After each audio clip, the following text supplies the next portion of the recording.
세계보건기구 WHO가 한국에서 코로나19 신규 확진 환자가 감소세에 접어들었다면서 고무적인 조짐을 보인다고 밝혔습니다. 앞으로 코로나19 확진자 추세가 감소세로 확실하게 돌아설 수 있을지 코로나19 브리핑 고려대학교 약학대학 김정기 교수와 함께 알아보도록 하겠습니다. 교수님 어서 오십시오. 어서 오세요. 안녕하세요. 지난 1월 20일에 국내 첫 코로나19 확진자가 나온 이후에 이제 50일이 다 되고 있습니다. 여전히 확진자는 많이 나오고 있는데 전체적인 흐름에 주목해야 할 것 같은데요. 이번 주가 중대 기로라는 말이 나오고 있는데 교수님께서는 어떻게 보고 계신가요? 글쎄요, 지금 중대 기로다, 1, 2주가 중대 기로다 이런 말을 쓰기에는 다소 좀 무리가 있을 것 같고 일단 현재 확진세는 이제 신천지 교인에 대한 전수조사가 마무리가 되고 결과가 나오면 현저하게 줄을 거는 같습니다. 근데 그 당시에 이미 그러니까 지역사회로의 감염이 많이 이루어져 가지고 또 자체적인 지역사회 감염이 발생을 하고 있거든요. 그래서 이런 부분을 어떻게 대책을 마련해서 방역을 할 것인가가 앞으로의 그 확진세의 관건이지 않을까 이렇게 생각을 하고 있습니다. 자, 지역사회 감염이 이루어지고 있는 현 상황을 막는 것이 관건이다 말씀해 주셨고요. 앞서 저희가 보도로도 전해드렸는데 코로나19의 바이러스 돌연변이 속도가 좀 이례적으로 빠르다 이런 분석이 나왔습니다. 교수님도 혹시 동의하시는 부분인지 또 앞으로 이게 코로나19 상황에 어떤 영향을 미칠지도 궁금합니다. 이 코로나19 바이러스, 그러니까 그 자체로 이제 코로나 바이러스잖아요. 코로나 바이러스는 아시는 것처럼 RNA를 유전자로 가지고 있거든요. 이렇게 RNA를 유전자로 가지고 있는 바이러스 같은 경우에는 변이 속도가 굉장히 빠릅니다. 그냥 교정 기작이 없거든요. 그래서 한번 잘못되어 있는 염기서열이 끼어 들어가게 되면 그대로 진행이 되는 그런 특성을 가지고 있습니다. 근데 이게 다른 RNA 바이러스랑 비교했을 때도 지금 한 두 달 남짓 사이에 굉장히 이제 돌연변이율이 높은 것로 지금 보고가 되고 있거든요. 100건이라고 아까 앞서 보도가 네, 전해졌는데요. 누적 돌연변이 건수가 이제 현재 조사한 걸로 100건 정도가 되는 거고요. 그 이유 중에 하나는 지금 사람들이 방역을 하게 되면서 바이러스의 어떤 압력이 가해지는 겁니다. 프레셔라고 얘기하는데 그렇게 어떤 장벽에 놓이게 되면 바이러스는 빨리 돌연변이를 시키는 경향이 있습니다. 그러다 보니까 지금 코로나19가 다른 RNA 바이러스보다도 더 변이율이 높은 걸로 지금 생각이 됩니다. 그러면은 좀 방역을 위해서 가하는 그런 조치가 이런 돌연변이의 속도를 더 증가하는 데 없잖아 기여를 한 것이다 이렇게 해석할 수 있을까요? 그렇죠. 우리가 백신이나 치료제를 쓰면 똑같은 상황이 또 발생을 합니다. 그렇군요. 근데 지금은 인위적으로 우리가 방역 조치를 하다 보니까 그것도 마치 백신이나 치료제를 썼을 때 돌연변이, 변이주가 발생하는 거랑 똑같은 효과가 나타난 거다 이렇게 보시면 될 것 같습니다. RNA 바이러스란 특성 때문이라고 볼 수 있겠네요. 자, 코로나19 사망자 수가 현재 기준으로 40명을 넘으면서 2015년 메르스 사망자 39명을 넘겼습니다. 자, 코로나19 치사율이 사스나 메르스보다는 낮을 것으로 추측이 되고 있지만 그 사망자가 계속 증가하는 이유는 뭔가요? 지금 국내 메르스가 발생했을 때 2015년 때에는 국내에서 한 180여 명이 감염이 됐고 그 중에 39분이 사망한 걸로 되어 있습니다. 그러니까 그거에 비해서 이제 지금 현재 확진자 수 6천 건을 넘어갔잖아요. 당연히 감염자가 많으면 거기에 따른 그러니까 사망자는 늘어나게 되는 거고 물론 메르스 같은 경우에 우리나라 상황에서는 한 치사율이 20% 정도로 지금 보고가 되고 있거든요. 반면에 코로나19 같은 경우에는 그거보다 현저히 낮습니다. 한 10배 정도 낮은데 그럼에도 불구하고 많은 사람이 감염이 됐기 때문에 그중에 사망자가 나오는 거고요.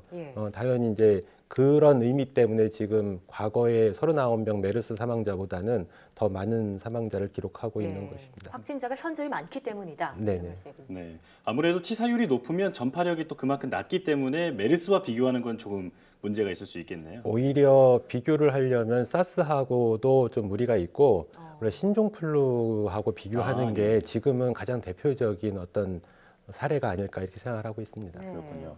자, 이제는 시간이 지나면서 격리 해제 조치 소식도 전국에서 전해지고 있습니다. 잠복기나 격리 기간을 고려했을 때 이제 앞으로 격리 해제되는 그 사람들도 많이 나올 것으로 보고 있는데 교수님께서는 어떻게 보고 계신가요? 당연합니다. 지금 31번째 확진자가 나온 이후에 급속하게 확진자가 굉장히 많이 늘어났거든요. 기하급수적으로. 그러니까 그 얘기는 그분들이 이미 이제 격리 기간을 지나서고 있다는 얘기고 그거에 대비해서 과거에 확진자가 급속하게 증가한 거에 대비해서 이제 지금 일정 기간이 지났기 때문에 그분들이 격리 해제가 되는 사례들도 급속하게 늘 걸로 이렇게 보고 있습니다. 자, 저희가 아직 보도로는 전해드리지 않았는데 대구시와 지금 방역 당국이 좀 신경전을 벌이고 있다고 알고 있습니다. 일요일이면 신천지 교인들의 격리 해제가 되는데 대구시는 3주간의 격리 기간이 지나도 검사를 다시 받고 음성 판정이 나와야만 격리 해제를 시키겠다. 이런 방침인 것으로 알고 있습니다. 혹시 이럴 경우 좀 의료인들에게 부담이 가중되는 건 아닌지 궁금하고요. 또 이 3주가 지났다고 하면 좀 안심할 수 있는 단계인가요?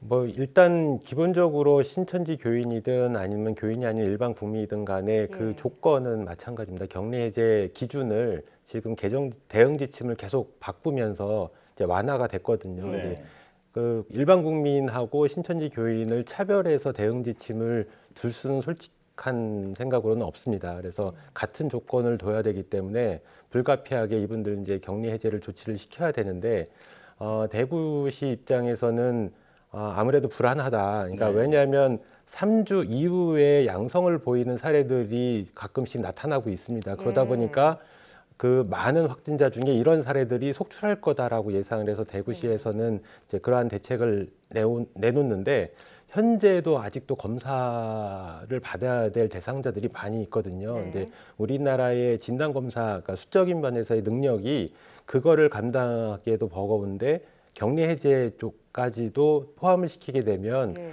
이 기간이 너무 길어진다. 왜냐하면 네. 지금 단계에서 지자체별로 이제 소규모의 집단 감염이 나오다 보니까 그분들하고 확진자와 접촉한 밀접 접촉자에 대한 검사 부분도 계속 진행이 돼야 되거든요. 네. 이제 그러다 보니까 이제 우리 이제 정부의 보건당국하고 지자체 보건당국 사이에 자꾸 마찰이 있는 것 같습니다. 예. 네. 이 국민 정서나 어떤 그 신천지에 대한 우려를 포함했을 때는 이제 그 심정이 이해는 되지만 네. 일반적인 국민과의 그런 조치는 비슷한 게 그래도 적절하다고 보시는 의견이시군요. 네. 자, 이 신천지 확진자 발생 기계가 조금 꺾였다고는 하지만 봉화의 노인요양원이나 분당 재생병원 등에서처럼 집단 감염 사례는 계속해서 나오고 있습니다. 이 시점에서 어떤 점을 더욱더 주의해야 할까요? 지금 시점에서 이제 만약에 아직까지는 다 완벽하게 마무리는 안 됐으나 대구 영북 지역의 신천지 교인들에 대한 어떤 일정 그 부분 방역 조치가 마무리가 되면 네. 아무래도 우리 보건당국의 인력적인 면에서 좀 여유를 갖게 됩니다. 근데 지금 아까 앵커께서 말씀하신 것처럼 지자체별로 소규모 집단 감염이 계속 발생을 하고 있기 때문에 네. 그러니까 과거에 30일 확진자가 나오기 전에는 우리가 굉장히 뭐 봉쇄 방역이라는 네. 용어를 쓸 정도로 굉장히 세밀한 역학조사를 진행을 했거든요. 예. 근데 그 뒤에 그 신천지 교인 확진자 수가 굉장히 늘어나게 되면서 이제 세밀한 거 대신에 신속한 그런 감염자를 파악하는 쪽으로 방역이 바뀌었고요. 네. 그리고 아까 말씀드린 것처럼 신천지 쪽의 어떤 방역이나 진단 검사나 치료 부분이 어느 정도 마무리가 되면 다시 원래대로 세밀한 역학조사 단계로 전환을 다시 해야 되지 않을까 이렇게 생각이 되고 여기에 덧붙여서 실제로 지금 속속히 이제 지자체별로 그 사각지대에서 나오는 위험 요소들이 나오고 있거든요. 네. 대표적으로 뭐 동전 노래방이라든가 PC방 PC방이라든가 그리고 아까 말씀하신 요양병원이라든가 그리고 또 하나는 지금 초중고 대학교도 마찬가지지만 초중고등학생들 유치원 포함해서 개학을 무한정 연기를 할 수 없다 보니까 예. 만약에 개학을 하게 되면 그 학교 내에서의 어떤 발생이 충분히 예견되는 상황이거든요. 굉장히 네. 조심해야 되는데 이러한 어떤 위험 요소가 있는 그런 사각지대에 대한 방역 대책을 미리미리 세워서 미리미리 선제적으로 이 부분에 대해서 대비를 해야 될 걸로 이렇게 파악을 하고 있습니다. 네. 네. 지금 앞으로 달라질 상황에 대해서도 한 발 먼저 나가서 방역 대책을 세워야 한다는 말씀이시고요. 자, 그런데 이제 마스크 판매 방식이 최근에 바뀌었습니다. 네. 일단은 한 사람이 일주일에 2장을 사는 걸로 제한이 됐고, 그리고 마스크 오부제도 이제 실시가 되는데 그렇게 되면 그 어쩔 수 없이 마스크를 또 재사용을 하게 되거든요. 이 마스크 재사용에 대해서 여러 그 의견이 좀 다르기 때문에 국민 여러분들이 많이 혼란을 겪고 계신데 위생에는 정말 문제가 없을지 궁금합니다. 원칙적으로는 그 마스크가 특히 KF 시리즈 마스크들이 일회용으로 나오고 있잖아요. 예. 그러니까 일회용은 일회 한 번만 쓰고 버리는 게 원래는 맞습니다. 특히 이제 황사나 미세먼지를 위해서 쓰는 경우에는 더더욱 그렇고요. 네. 근데 지금처럼 마스크에 수분 문제가 발생했을 때는 불가피하게 재사용을 해야 되고 특별하게 내부든 외부든 오염원이나 감염원과의 접촉이 없었을 걸로 판단이 되면 며칠은 재사용을 할 수밖에 없지 않나 이렇게 생각을 하고 네. 그마저도 만약에 구할 수 없다 그러면 차라리 면 마스크라도 쓰는 게 안 쓰는 것보다는 낫다 이렇게 생각을 하고 있습니다. 근데 네. 지금 방금 전에 앵커께서 마스크 오브제를 말씀하셨기 때문에 한마디 첨언을 하면 예. 지금 공적 판매를 통해서 마스크를 공급을 하겠다 이렇게 얘기를 하는데 이 부분도 상당히 좀 우려가 있습니다. 이제 네. 국민들이 가장 불만인 게 공정하지 않다 뭐 예. 이런 부분하고 뭐 5시간씩 기다렸는데 결국은 한 장도 못 사고 집에 돌아가는 상황 이런 것들이 굉장히 불만이거든요. 그래서 제가 보기에는 공적 판매, 그러니까 약국에서 판매하는 약국이나 우체국에서 판매하는 것보다는 어떤 그 관공서를 이용해서 그 단위별로 지자체의 소단위별로 이 부분을 해결을 하도록 중앙정부에서 네. 이렇게 좀 지침을 마련하는 게 더 낫지 않을까 생각하고 약국에서 마스크를 판매할 경우에는 이게 DOR 시스템을 이용을 하게 되는데 예. 이게 시간이 많이 걸려요. 그러니까 아. 기존에 처방전은 바코드로 띡 하고 하면은 이제 신원조회가 다 가능하거든요. 근데 지금 같은 경우에 일일이 주민등록번호를 쳐야 되고 예. 이 일반 그 마스크를 구매하시는 분 이외에도 일반 환자들이 있거든요. 네. 그러니까 이 부분이 굉장히 혼란을 야기할 가능성이 굉장히 높고 그리고 어떤 약국을 갔는데 마스크 다 떨어졌어요. 그러면 또 주변에 다른 마스크를 파는 약국을 전전을 해야 되는 상황이 그렇죠. 들어오거든요. 그래서 이 부분도 국민의 어떤 불신을 해소하기에는 다소 무리가 있지 않나 이런 생각은 듭니다. 네, 그래서 주민센터를 공적 판매처로 지정하는 게 어떻겠냐 이런 의견을 주셨는데 예. 충분히 고려해 볼 만한 그런 아이디어라고 생각합니다. 자, 이제 주말입니다. 이번 주에도 많은 분들이 외출을 꺼리실 것 같은데요. 사회적 거리두기의 중요성과 더불어서 생활 속에서 좀 대응할 수 있는 그런 지침들 있다면 알려주시죠. 기본적으로는 잘 아시는 것처럼 그 감염병 예방 수칙을 준수하시는 거 하고요. 네. 그리고 사회적 거리두기도 당분간 또 유지를 하셔야 된다라고 생각을 합니다. 앞으로 이제 얼마 일정 기간 후에는 이제 확진자가 줄어들 걸로 판단이 되는데 이게 안정세가 됐다니까 우리나라에서 코로나19가 종식됐다라고 오인을 하게 되면 그러니까 무모한 긍정적인 어떤 마음이 오히려 과거에 31번 확진자가 나오는 것처럼 예. 어떤 변수로 작용을 할 수가 있거든요. 그래서 이러한 부분을 유념을 해주시고 당분간은 지금 정부에서 보건당국에서 말하는 예방수칙 준수라든가 예. 사회적 거리두기 이런 것들을 당분간은 좀 준수를 해주셔야 우리나라에서 이 코로나19가 어떻게 마무리가 되지 않을까 이렇게 생각을 하고 있습니다. 네.